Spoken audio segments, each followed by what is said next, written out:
السلام علیکم viewers, welcome back to my YouTube channel. کیسے ہیں آپ سب؟ امید ہے سب ٹھیک ٹھاک ہوں گے، خیر خیریت سے ہوں گے۔ آج میں آپ کے ساتھ ایک لانگ ناول شیئر کر رہی ہوں، یہ ایپیسوڈک ہے۔ امید ہے آپ سبھی کو پسند آئے گا۔ اگر پسند آئے تو لائک کیجیے گا، چینل پر نئے ہیں تو چینل کو سبسکرائب کیجیے گا۔ چلیے اپنا ناول اسٹارٹ کرتے ہیں۔ دور افق پر تیرے بادلوں نے نیلیگو آسمان پر سفیدی سی چادر تانی تھی۔ ہوا کے دوش پر اپنی منزل کی جانب گامزن بادل مختلف اشکال اختیار کرتے ہوئے پیغام رسانی کر رہے تھے کہ کوئی بھی ایک جیسا نہیں رہتا۔ زندگی کی تند تیز جھکڑ انسان کو تبدیل کر دیتے ہیں۔ وہ انسان کو ہمیشہ اجالا اور ہمیشہ میلا نہیں رہنے دیتے۔ وقت کے مدھم رفتار پر قدم دھرتا انسان آخر عمر میں پہنچ کر کیا بن جاتا ہے، کوئی ادراک کیسے کر سکتا ہے؟ وہ بھی اپنی زندگی کے گرم تھپیڑوں کو یاد کرتا لان کی یخ دھند میں جاگنگ کر رہا تھا۔ پسینے کی بوندیں اس کے جسم پر ابھری ہوئی تھی معلوم ہوتی تھیں۔ چہرے کے تاثرات پتھریلے ہوئے تھے، پہاڑوں پر جمی یک برف جیسے۔ ہلکی پھلکی ورزش سے فارغ ہو کر آخر کو وہ خود کو تولیہ سے پوچھتا ہوا کمرے کی جانب آیا تھا۔ نورا نے دروازے پر دستک دے کر اسے متوجہ کیا تو وہ گردن خشک کرتا ہوا پلٹا تھا۔ صاحب ناشتہ لگا دوں؟ وہ مؤدب سی کھڑی اجازت کی طلب کر رہی تھی۔ میں شاور لے کر آتا ہوں۔ وہ پھر واش روم کی جانب بڑھ گیا تھا۔ شاور لے کر فریش ہوتا وہ کچن کے سمیت آ گیا۔ کچن میں ناشتے کی طویل ٹیبل پر معمول کی گہما گہمی تھی۔ وہ ہمیشہ کی طرح خاموشی سے آیا اور کرسی بھیج کر بیٹھ گیا تھا۔ وہ عموماً ناشتہ اپنے کمرے میں ہی کرتا تھا۔ اسے یوں سب کے درمیان بیٹھنا کسی عذاب سے کم نہیں لگتا تھا۔ طنز اور حقارت سے لبریز نگاہیں اسے اور اس کی بھرپور بھرتی جوانی کو تار تار کر دیا کرتی تھیں، مگر یہ اس سفید حویلی کا حسن تھا اور اس کے کچھ اصول تھے جن کی پابندی اسے اپنی جان سے بھی زیادہ عزیز تھی۔ چھٹی کے دن سب اکٹھے ناشتہ کیا کرتے تھے اور ہر چھٹی پر اس کے حلق سے نوالا نکالنا مشکل ہو جاتا تھا۔ ولی ڈیرے پر سب ٹھیک جا رہا ہے؟ شیخ زمان نے ناشتے کے دوران اسے پوچھا تھا۔ کاروبار کے تمام کام اسی کے ذمے تھے۔ جی سردار بابا، اس نے ادب سے جواب دیا تھا۔ پچھلے دنوں کچھ نقصان ہو گیا تھا، اشرف نے بتایا مجھے، مگر تمہارے منہ سے تو اس بات کی بھنک بھی نہیں نکلی۔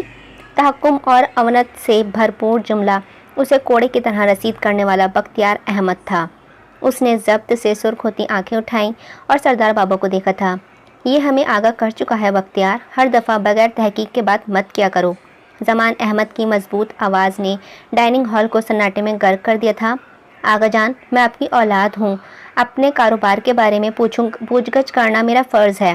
جب آپ ذاتی کاروبار کی ڈورے غیروں کے ہاتھ میں دیں گے تو یقیناً کسی کو تو چیک کرنا ہوگا نا۔ اس نے پھر سے زہر اگلا تھا، پھر ولی کو لفظوں کا کوڑا رسید کیا تھا۔ اس نے سختی سے لب بھیجے جیسے بہت سا ضبط کیا۔ بس۔ زمان احمد نے ہاتھ اٹھا کر سختی سے اپنے بیٹے کو روک دیا تھا۔ ساری ڈائننگ ہال دم زادے بیٹھا ہوا تھا۔ سب کھانے سے ہاتھ کھینچ چکے تھے۔ ماحول میں تناؤ در آیا تھا۔ جب اپنے سکے کھوٹے ہوتے ہیں تو غیروں کو اپنانا پڑتا ہے، اور یہ جو تمہارے ذہن میں خناس بھرا ہے نا کہ ولی غیر ہے، اس خباثت کو اپنے دماغ سے نکال دو۔ وہ اولاد ہے، ہماری اولاد کی طرح پالا ہے ہم نے اسے۔ زمان تنے چہرے کے ساتھ گرجے تھے۔ بختیار استہزاء ہنسا تھا۔ معاف کیجیے گا آغا جان، مگر کسی کی اولاد کو کہنا آپ کی اولاد تو نہیں بنا دیتا نا۔ اصلی اولاد تو وہی ہوتی ہے، خون کے رشتوں سے متصل، اور یہ جانے بغیر کہ اس کا کردار کیسا ہے، اس کی رگوں میں کون سا غلیظ خون گردش کر رہا ہے، آپ اسے ہمارے لڑکیوں سے بھرے گھر میں آنے جانے کی اجازت دیے بیٹھے ہیں۔